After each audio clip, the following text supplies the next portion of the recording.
in a village in a small country, Lisa has been baking. Her mother and father are very proud of her. They're always telling people how clever she is and all wonderful things she can do. Oh Lisa, what lovely things you've made. You're really brilliant. 20 currant buns, 12 egg tarts, and 1 apple pie, all fit for a king to eat. When the kings come to the village today, I'm going to tell him how clever you are. Quick Lisa, see if that's the king's coming. I hope he visits us so I can tell you all the wonderful things that you've made. Lisa goes to the window and looks out. Look, the king has arrived at our gate. I bet he can smell all this lovely food. I'm sure the king would like to marry a girl as clever as you. Just the king puts his head through the window. I can smell apple pie, my favorite. Oh please, your majesty, come and try the slice. The king comes into the cottage. Mother cuts a slice of pie and gives it to him.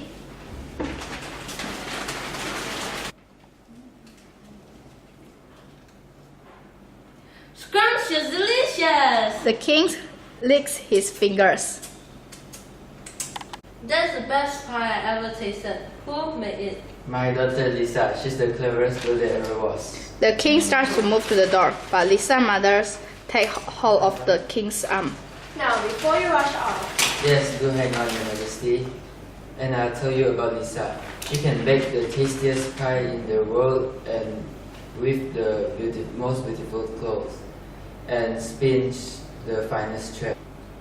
Father, don't be silly. I'm sure the king is in a hurry. There are plenty of people who can bake, spin, and weave.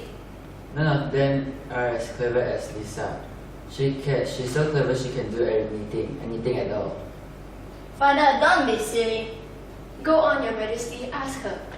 What should I ask her to do? While mother is thinking, father interrupts. I know. Ask her to spin straw into gold. Oh please, your majesty. Please don't take any notice of my father. I can't spin straw into gold.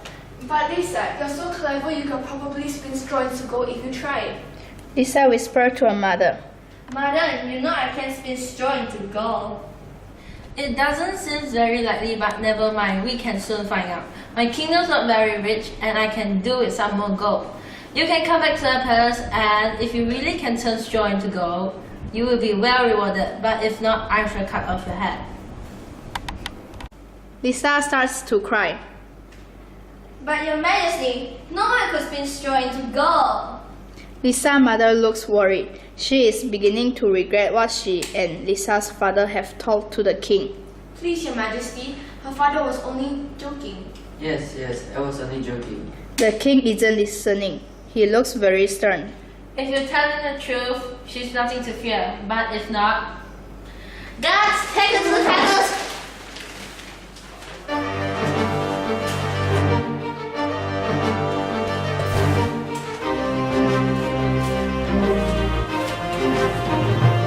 Tonight, you must turn all of this straw into gold. If not, I will cut off your head. In the morning, Lisa wakes to find a heap of shining gold instead of a heap of straw. The king comes in. So your father told the truth. You can spin straw into gold. Lisa wants to tell the king what has happened, but she's so frightened that when she opens her mouth to speak, no words come out. No need to be afraid, Lisa. You kept your word. Can I go home now? No, not yet. I need more gold. The king leads Lisa to another room in the castle. It is even bigger and filled with straw. Tonight, you must spin all this straw into gold. If not, I will cut off your head. The king goes away and Lisa is alone. She runs to the window and looks out. Perhaps the little man will come back and help me tonight. That night, Lisa hears a scratching noise at the window. The little man climbs in through the window. More straw to spin, my favorite task. But I have nothing to give you. How about that pretty ring you're wearing? This? Yes. The little man nods and Lisa takes off her rings and hands it to him. This will do, this will do. Now go to sleep and in the morning, it will be heaps of gold instead of heaps of straw. In the morning, Lisa opens her eyes and stretches. There is a big pile of gold in the middle of the floor. The king comes in. Well done, Lisa. You have spun more gold. Can I please go home now? No, now you need to come with me. King leads Lisa to the tower. It is filled with straw. I have people searching the countryside for every last bit of straw. If you can turn it into gold by tomorrow, you will be my queen. But remember, if it's not turned into gold, I shall cut off the head. The king goes away and Lisa sits down and begins to cry. If the little man come back again, I have nothing to give him. If there is no more gold tomorrow, the king will cut off my head. Some shouting from the street below. She looks out the window and sees her mother and father waving to her. Lisa shouts down to them. Lisa, Lisa.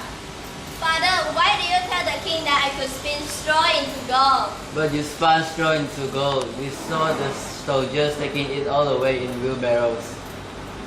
Lisa shakes her hand and tells her mother and father about the little man who helped her. But I have nothing left to give him to the little man when he comes back. Tell him you'll give him something when you get home. Promise him whatever he asks. What if I can't keep a promise? Forget about it. Don't worry. You'll be miles away by then.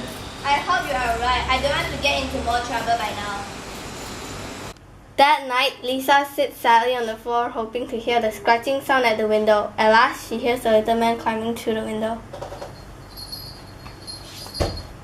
Don't cry, Lisa. I will help you, but this will be the last time. I can't pay you now because I have nothing left. That's a pity. I don't work for nothing. Perhaps I can pay you when I get home. The little man puts his head on one side and looks at Lisa. Perhaps. Please help me this one last time. The king said he will make me the queen if I turn all this straw into gold. Perhaps we could make a bargain. Are you good at keeping any promises? Lisa nods. Then let's shake hands on it. But what you want? When you're the queen, you must give me your firstborn child. Lisa remembers her father's words. Promise him whatever he asks. Is it a bargain? Yes. In the morning, the tower is full of gold. The king comes in and claps his hands with delight. Yay, well done, Lisa. I will marry you today and you will be my queen. You, your mother and father will live in the palace for the rest of your life.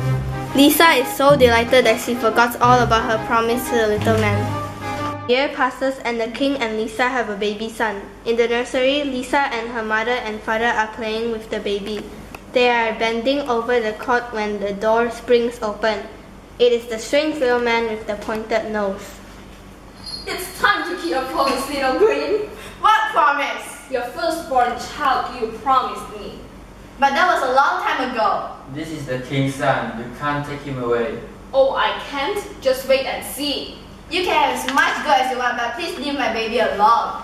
Lisa picks up the baby and holds him tightly. The little man comes very close. I have plenty of gold, but I will do you a deal. I have a riddle, and if you can answer it within 3 days, you shall get to keep your son. If not, the baby's mine.